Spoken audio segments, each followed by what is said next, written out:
Welcome to the Explainer, everyone. Today, we're taking something that usually feels incredibly dry, academic benchmarks and those official, intimidating examiner reports, and we're transforming them into your ultimate strategy guide. Think of this as the Olympic decathlon of exam prep. We're targeting the Cambridge Information Technology syllabus, specifically 9626, though if you're taking 0417, 0478, 2210, or 9618, you're going to find massive value here too. We are going hyper-specific today. We're putting a magnifying glass on section 1.5, business-to-business online processing, buying, selling, and online shopping. Look, if you've been putting in the hours, memorizing the textbook, but you're still struggling to actually turn that IT knowledge into concrete marks on your exam paper, well, take a breath because you are in the exact right place. We're going to fix that today. Okay, let's just dive right into the deep end with a stark warning directly from the senior grading room. It's a hard truth, I know, but it perfectly sets the stakes for what we're about to unpack. Most students literally bleed easy marks on this specific online processing section. And you know what's crazy? It's not because they don't understand what B2B online shopping is. You all know how the internet works. It's because of how they structure their answers. They're leaving incredibly easy points on the table, just sitting there. And my mission today is to make sure you absolutely never do that again. So, to fix these structural mistakes, we're going to follow this roadmap. 1. The marks you're losing. 2. Core IT exam principles. 3. The method mark strategy. 4. Top examiner warnings. And 5. The critical analysis framework. Starting off with Section 1, the marks you're losing, and the familiar trap we all fall into. This right here is the fundamental question driving our entire explainer today. Let's imagine two typical students, Alex and Sam. Alex overloads every answer with raw, memorized IT facts, but includes absolutely zero analysis. Sam, on the other hand, just rushes through, completely missing the command word requirements of the question. You might know everything there is to know about electronic data interchange or automated stock control systems. But like Alex and Sam, why is applying those concepts to a completely unfamiliar business context so difficult? Well, it's because memorization without application is a guaranteed way to lose points. The Cambridge examiners aren't just testing your memory, they are testing your real-world adaptability. Notice the huge contrast on this slide. This is what we see when we put flawed answers side by side with top-tier ones. The average student, like our friend Alex, relies on superficial breadth. They just list generic facts hoping something sticks. But the top performer approach? It's all about analytical depth. They use logical reasoning. Cambridge benchmarks do not care if you can just recite a dictionary of IT terms. They demand logical, structured reasoning that digs deep into the very specific B2B scenario they've handed you. Moving right along to Section 2, Core IT Exam Principles and Understanding the Assessment Framework. Before we continue, subscribe to our YouTube channel Ace the Exams at Ace the Exams IGCSE to excel in your Cambridge examinations. Click that subscribe button and hit the bell icon right now. Okay, so getting back to the framework, understanding this is like having the master key to the exam. The entire conceptual framework for B2B online processing relies completely on these three academic pillars. When you're staring down a complex question about an integrated online supplier network, you need systematic analysis to break the system apart. You need evidence-based reasoning to back up every claim you make. And you need a rock-solid mastery of the fundamental principles to anchor your entire argument. And this brings us to a crucial point. Straight from the people grading your papers. True mastery means taking what you know and flawlessly adapting it to whatever wild, specific B2B scenario the exam throws at you. Whether they're asking about a massive global logistics firm using EFTPOs or a tiny local manufacturer ordering raw materials online, your conceptual understanding has to be connected and, most importantly, transferable. If it's not transferable, it's not useful. Which leads us perfectly into Section 3, the method mark strategy. This is all about earning your points for the process.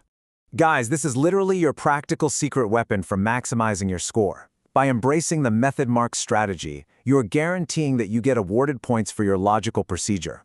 Think about it. In complex IT problem solving, even if your final conclusion or your final system recommendation is slightly off the mark, showing a systematic, clearly annotated process proves to the examiner that you genuinely understand the underlying mechanisms of B2B online processing. You're showing your work, and they love that.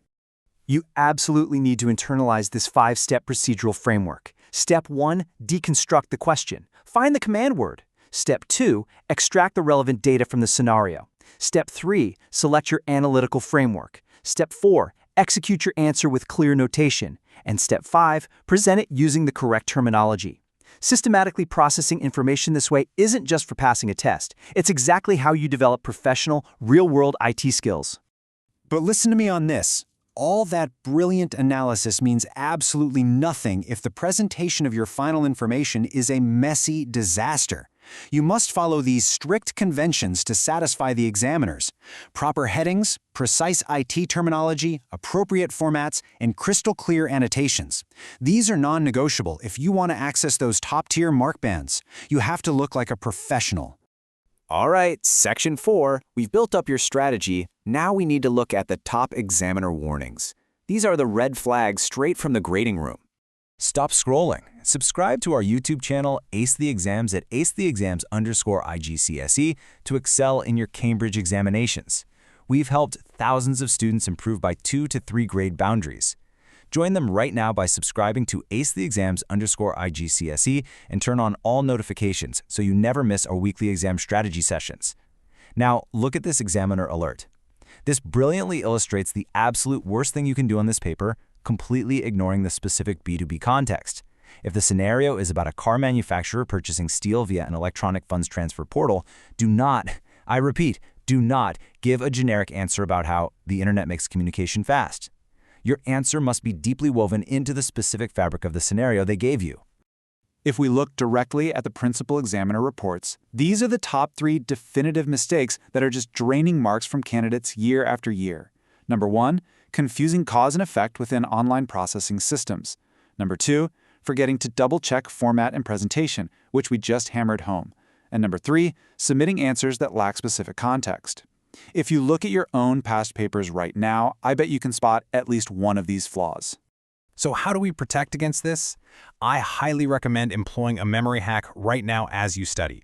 Create a custom mnemonic using the first letters of key B2B terms. For example, think PAVE, procurement, authentication, verification, encryption. Having a mental checklist like that ensures you systematically cover all your bases and avoid dropping those easily avoidable marks when you're under the pressure of the exam clock. And finally, Section 5, the critical analysis framework. Deconstruct, solve, evaluate.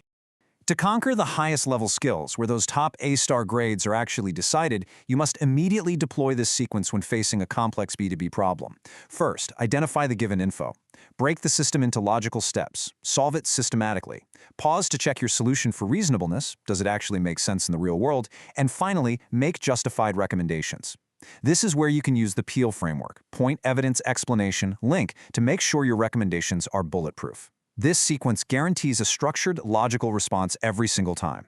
Now, if the question asks for a comparative analysis, let's say they want you to compare direct EFT-POS with third-party payment gateways, you must hit every single one of these bullet points to prove your analytical depth. You need to identify similarities and differences. You must use comparative connectives like whereas, conversely, or on the other hand. You have to support every point with evidence from the scenario, and you absolutely must draw a conclusion about their relative importance.